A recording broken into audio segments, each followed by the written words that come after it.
اور جب ہم 22 آیت میں پڑھتے ہیں تو لکھا ہے اے بیویو اپنے شوہروں کی ایسے تابع رہو جیسے خداوند کی.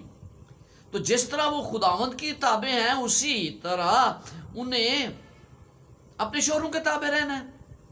تو کیا جو مسیح ہے وہ ایک مالک کے طور پر اپنے آپ کو انہیں تابع کرتا ہے؟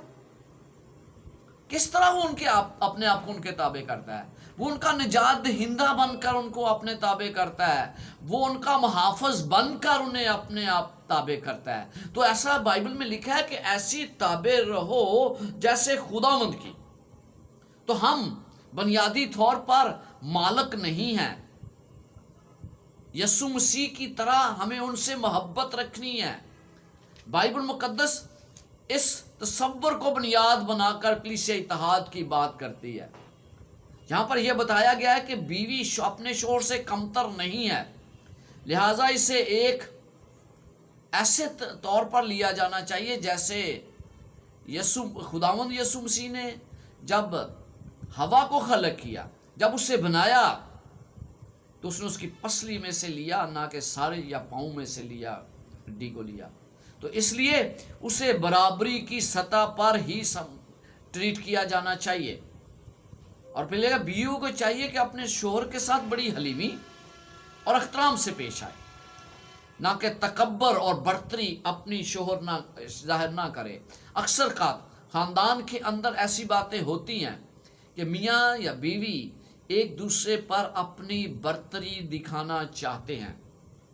ہمیں ایک دوسرے کی مددگار بننا ہے اور وفاداری کا رویہ اختیار کرنا ہے. جیسے مسیح کا رویہ تھا ویسے ہی مجھے اور آپ کو اپنی بیویوں کے ساتھ ایسا رویہ اختیار کرنے کے لیے کہا گیا ہے.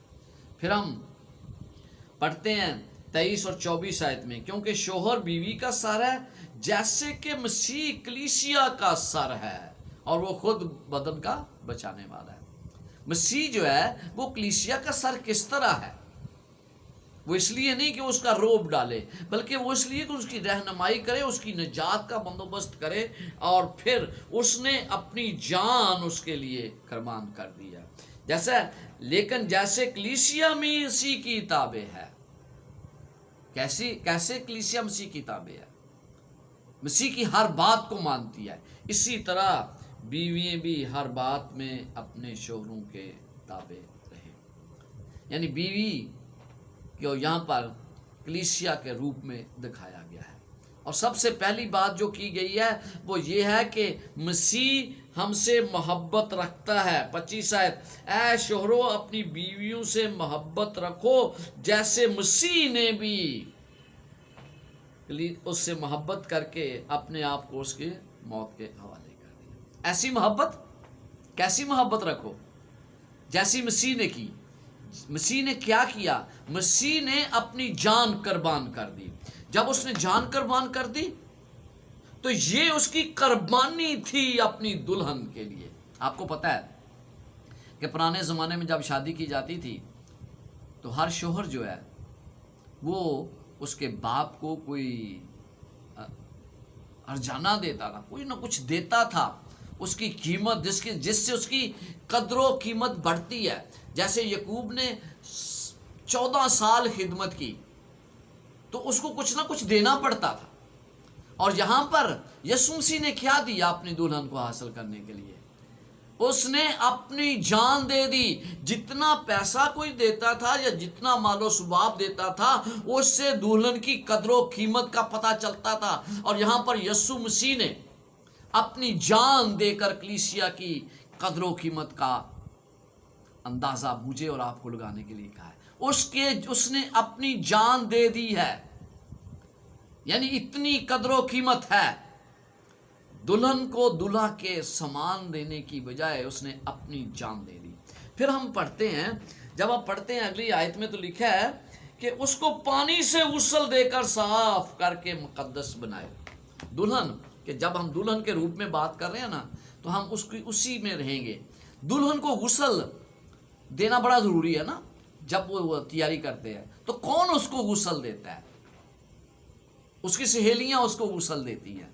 لیکن یہاں پر کیا ہے, یسوع مسیح نے اس کو غسل دیا, غسل دے کر, یعنی کہ یسوع مسیح اس کی سہیلی کا کردار ادا کرتا ہے اور پھر خود اپنی دلہن کو تیار کرتا ہے. پھر اگلی آیت میں اس کے ساتھ وعدہ کرتا ہے اور ایک ایسی جلال والی کلیسیا بنا کر اپنے پاس حاضر کرے جس کے بدن میں داغ یا جھری یا کوئی ایسی چیز نہ ہو جو پاک اور بے عیب ہو, جو ناپاک اور بے عیب ہو. یہاں پر وہ وعدہ کرتا ہے, کیا کہتا ہے کہ ایسی جلال والی کلیسیا, جب خدا خود دلہن کو تیار کرتا ہے تو وہ جلال والی کلیسیا ہوگی. عہد کرتا ہے کہ کلیسیا کی دیکھ بھال اور اس کی حفاظت وہ خود کرے گا تاکہ وہ اس کی دوسری آمد کے لیے تیار کرے. پھر دلہن کو آراستہ کرتا ہے. مسیح سے آراستہ ہونے کے بعد کلیسیا مقدس اور بے عیب ہو جاتی ہے. جب وہ تیار اس کو کرے گا, اس کو آراستہ کرے گا, جیسے دلہن کو میک اپ کیا جاتا ہے ایسے نہیں, لیکن وہ جب تیاری کرتا ہے تو وہ اس کے زندگی سے بے عیب دار چیزیں جو ہے وہ نکال دے گا. جھری جو ہے, جو تکلیف چیزیں دے ہیں, اسے ایک پاک اور مقدس کلیسیا بنائے گا. اور پھر آپ کو پتہ ہے کہ دلہن کے اس کے آخر میں اس کے بعد کیا ہوتا ہے. اس کے بعد یسوع مسیح جانتا ہے, اور میں اور آپ جانتے ہیں, جب ہم دنیاوی طور پر شادی کسی میں حصہ لیتے ہیں تو ہمیں پتہ چلتا ہے جی باپ بیٹی کو لے کر آگے آتا ہے اور اس کے بعد شادی ہوتی ہے. جہاں پر خداوند یسوع مسیح خود تیار کرتا ہے, خود وہ اسے پیش کرتا ہے, اور جب خود پیش کرتا ہے تو خود ہی اس سے شادی کرتا ہے. کیسا لگتا ہے آپ کو یہ خدا کا یہ کردار, کہ وہ کس طرح اس کو تیار کرتا ہے, اس کی سہیلی کا کردار ادا کرتا ہے, اس کی دیکھ بھال کرتا ہے, اس کے ساتھ عہد باندھتا ہے کہ بھائی میں کیا کرنے جا رہا ہوں. اور پھر جب اس کو دلہن تیار ہوتی ہے, راستہ ہوتی ہے, اس میں سے کیا کرتا ہے, اس میں سے عیب, اس کے جو جھری ہے وہ نکالتا ہے اور پھر اس کے ساتھ خود شادی کر لیتا ہے. تو یہ ہے جو مجھے اور آپ کو ان آیات سے سیکھنا چاہیے. پھر وہ کیا کرتا ہے, اب سب سے پہلے 25 آیت میں وہ کیا کرتا ہے, یہ دیکھیں, جب وہ قیمت ادا کرتا ہے تو وہ منگنی کی رسم ہوتی ہے. ادا کر دی گئی قیمت, ٹھہرا دیا گیا, منسوب کر دیا گیا, اور اس نے خود کو باضابطہ طور پر جان دے کر اپنے آپ کو کلیسیا کے ساتھ منسلک کر لیا ہے. پھر ہم دیکھتے ہیں 26 آیت میں, یعنی ہر کلیسیا کے ہر رکن کو وہ پاک کرتا ہے, گناہ کے ہر داغ کو دھوتا ہے, اور پھر ہر جھری کو ہموار کر کے وہ اسے تیار کر رہا ہے. ہم اس وقت میں رہ رہے ہیں جب کہ مجھے اور آپ کو شادی کی اس رسم کے لیے خدا تیار کر رہا ہے. اور پھر آخرکار یسوع مسیح دلہن کو لینے آئے گا, پر جلال کلیسیا, اور اس کے بعد ہمیشہ اس کے ساتھ رہے گا. سوال یہ پیدا ہوتا ہے, کیا میں شادی کی تیاری کر رہا ہوں؟ کیا میں ہر روز مسیح کو اجازت دیتا ہوں کہ وہ مجھے اس بڑی ضیافت کے لیے تیار کرے؟ تیاری کر رہا ہے, اس نے جان دے دی ہے, منگنی ہو چکی ہے, ہم اس کے ساتھ منسلک ہو چکے ہیں, تو کیا میں اسے اجازت دیتا ہوں کہ مجھے وہ اس دعوت کے لیے تیار کرے؟ کیونکہ سہیلیے نہیں, یہاں پر خداوند خود اپنی کلیسیا کو تیار کرنے کی ذمہ داری لیتا ہے. اور اس کے بعد شادی کی تیاری مکمل ہونے کے بعد کیا ہے, خداوند یسوع مسیح اس کے ساتھ شادی کرے گا. اپنی کلیسیا کے بعد وہ خوشی سے اس کے ساتھ ہمیشہ رہے گا. ضیافت کی میں کہہ رہا ہوں, کیا میں نے اس ضیافت کے لیے اپنے آپ کو تیار کر لیا؟ کیا میں اس دن کا انتظار کر رہا ہوں بطور کلیسیا؟ کیا میں اس دن کا انتظار کر رہی ہوں جب میں اپنے خامند کو روبرو دیکھوں گی؟ تو جب آج ہم اس انتظار میں ہیں, شوہر اور بیوی کے تعلق کے لے کر خداوند نے کلیسیا کے ساتھ اپنے تعلق کو بتانے کی کوشش کی ہے. جب ہم اس کے بعد دیکھتے ہیں کہ بعض اوقات جو الفاظ استعمال کیے جاتے ہیں بائبل میں، وہ سوچا جاتا ہے کہ ٹھیک ہے یہ الفاظ استعمال کیے گئے ہیں، جیسے کہ پیدائش 3 باب اور اس کی 16 آیت میں لکھا ہے، اور تیری رغبت اپنے شوہر کی طرف ہوگی اور وہ تجھ پر حکومت کرے گا۔ آئیے ہم 5 باب اور اس کی 28 سے 30 آیات پڑھتے ہیں افسیوں کی، اور یہ اس کے ساتھ ہم دیکھیں گے کہ کس طرح اس اور انہیں اس کے ساتھ منسلک کیا جاتا ہے۔ 28 سے میں پڑھوں گا۔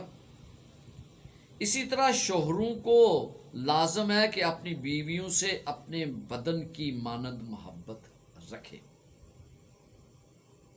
جو اپنی بیوی سے محبت رکھتا ہے وہ اپنے آپ سے محبت رکھتا ہے، کیونکہ کبھی کسی نے اپنے جسم سے دشمنی نہیں کی بلکہ اس کو پالتا اور پرورش کرتا ہے، جیسے کہ مسیح کلیسیا کو۔ اور 30 آیت میں لکھا ہے، 30 آیت میں، اس لیے کہ ہم اس کے بدن کے عضو ہیں۔ جہاں پر آپ کو پتہ ہے کہ آدم نے تمام جانوروں کے نام رکھے، اور نام رکھنے کے بعد اس نے دیکھا کہ کس طرح ایک ایک کر کے جوڑا کر کے آ رہے ہیں، تو پھر خدا نے کہا کہ اس کے لیے مددگار کی ضرورت ہے۔ خدا نے ایک مددگار بنایا، یہ نہیں کہ اس کو برابری کے طور پر نہ بنایا بلکہ اس کو برابری کے طور پر بنایا گیا۔ پولس رسول آگاہ کرتا ہے کہ شوہر یہ سمجھیں کہ انہیں اپنی بیویوں کے ساتھ کیسا سلوک کرنا ہے، جیسا مسیح کا کلیسیا کے ساتھ سلوک ہے۔ سب سے پہلے وہ ان سے محبت کرنے کی تلقین کرتا ہے۔ کیسی محبت؟ جیسی کلیسیا سے مسیح نے محبت رکھی، جیسی محبت مسیح کلیسیا سے کی، وہ یہ چاہتا ہے کہ ویسی ہی محبت شوہر اپنی بیویوں سے رکھے۔ ٹھیک ہے، کیسی محبت تھی مسیح کی؟ مسیح کی محبت جان دینے والی تھی، اس نے اس کے لیے جان دی تھی۔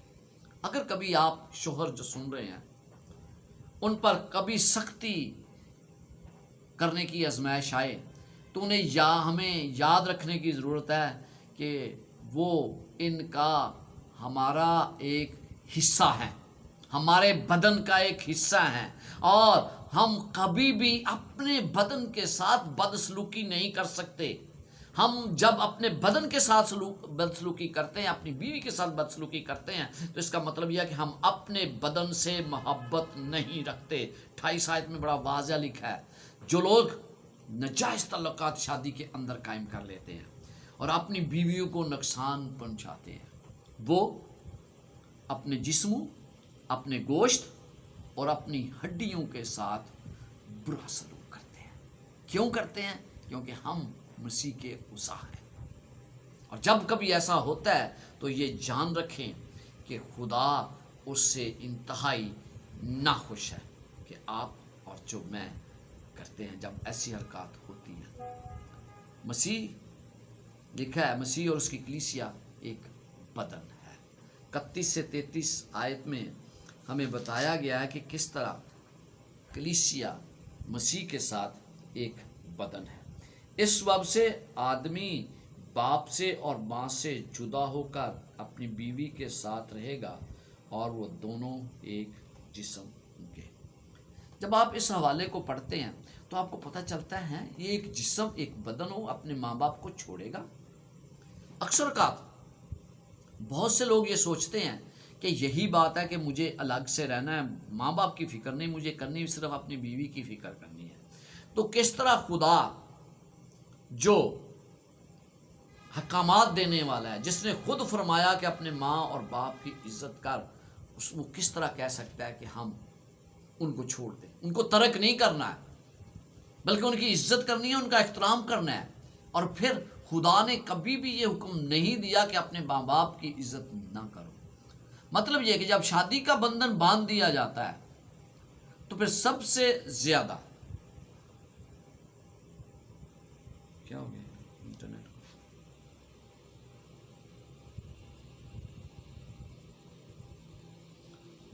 جب شادی کا بندھن باندھ دیا جاتا ہے تو پھر سب سے زیادہ جس بات کی فکر ہونی چاہیے وہ دونوں میاں بیوی کے تعلقات ہیں۔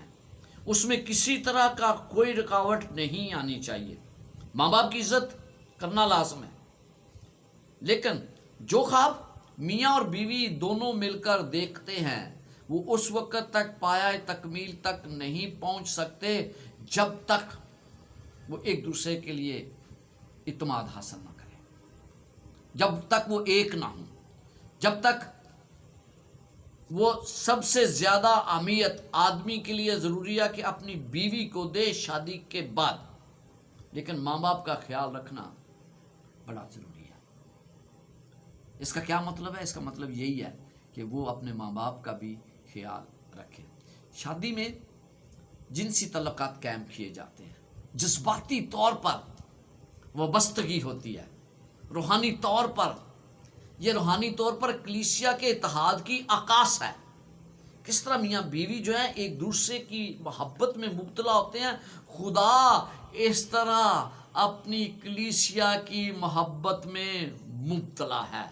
وہ اب کہتا ہے دو نہیں بلکہ ایک ہیں، یعنی کلیسیا اور مسیح ایک ہیں. وہ اب اکیلے نہیں، کلیسیا اکیلی نہیں، بلکہ خداوند یسوع مسیح ان کے ساتھ ہے. انہیں ایک ساتھ مل کر مستقبل کا جس طرح فیصلہ کرنا ہے، اسی طرح کلیسیا کو مسیح کے ساتھ مل کر مستقبل کا فیصلہ کرنا ہے، کیونکہ وہ ایک ہے. کہتا ہے یہ ایک راز ہے. 32 آیت میں ایک ایسا الہی تحفہ ہے. آئیے 32 آیت پڑھتے ہیں. لکھا یہ بھید تو بڑا ہے، لیکن میں مسیح اور کلیسیا کی بابت کہتا ہوں. یعنی ایک راز ہے، ایک بھید ہے، یہ ایک تحفہ ہے. یہ خدا کی طرف سے مجھے اور آپ کو ایک تحفہ ملا ہے، جس سے پولس رسول روحانی طور پر مسیح اور اس کی کلیسیا کے ساتھ جوڑ دیتا ہے. یہ شادی کا بندھن ایک تحفہ مجھے اور آپ کو ملا ہے. یہ خدا پولس رسول روحانی طور پر کلیسیا کے ساتھ لاگو کر دیتا ہے. کلیسیا مسیح کے بغیر اپنا وجود قائم نہیں رکھ سکتی، قائم ہی نہیں رہ سکتی. لیکن اس کا انحصار مسیح کے ساتھ اس کے اتحاد میں ہے. اگر مسیح کے ساتھ اتحاد نہیں تو پھر کلیسیا کا کوئی وجود نہیں. ضروری ہے کہ مسیح کے ساتھ اتحاد ہو. ایک ہونے کے لیے شوہر سے محبت رکھنا ضروری ہے. ایک ہونے کے لیے کلیسیا کو مسیح کے ساتھ محبت رکھنے کے لیے بیوی شوہر کا احترام کرے، کلیسیا خدا کا احترام کرے جس طرح اس نے اس کے لیے جان دی ہے. اسی لیے ضروری ہے کہ ہم بڑے اچھے طریقے سے میں 33 آیت پڑھتا ہوں. پھر چلا گیا یار.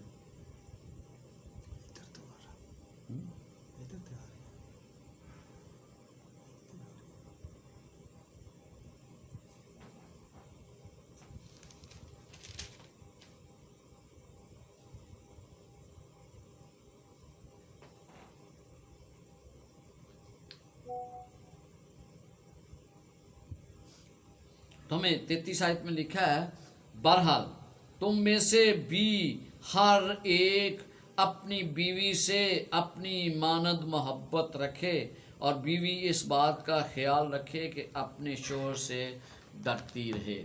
جب آپ انگلش کا ورڈ پڑھتے ہیں تو آپ وہاں پہ کیا لکھا ہے؟ رسپیکٹ، عزت کرتی رہے، ڈرتی نہیں رہے ہیں، اس کی عزت کرے.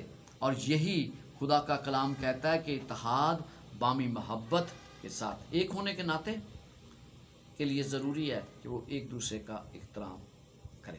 جس طرح مسیح کلیسیا سے محبت رکھتا ہے اور اس کی عزت کرتا ہے، اس کے لیے اس نے اپنی جان دی، اسی طرح شوہروں کے لیے لازم ہے کہ وہ اپنی بیویوں سے محبت رکھیں اور اس کے لیے قربان بھی ہونے کے لیے تیار ہوں، کیونکہ اس کی حفاظت اور اس کی نگہداشت کی ذمہ داری جو ہے وہ یقیناً شوہروں کو دی گئی ہے. شادی زندگی کا وہ اتحاد ہے، زندگی کا وہ اتحاد ہے جسے مسیح اور کلیسیا کے درمیان اتحاد کی علامت کہا گیا ہے. یہ ایک علامت ہے، مسیح اور کلیسیا کی ساتھ اتحاد کی ایک علامت ہے. اور جب یہ علامت ہے تو پھر اس علامت کے ذریعے خدا نے ہمیں بتایا ہے کہ شادی کا بندھن جو ہے جس طرح یہ وابستگی ہے کلیسیا کا، اسی طرح خداوند یسوع مسیح کے ساتھ وابستہ رہے. وہ روح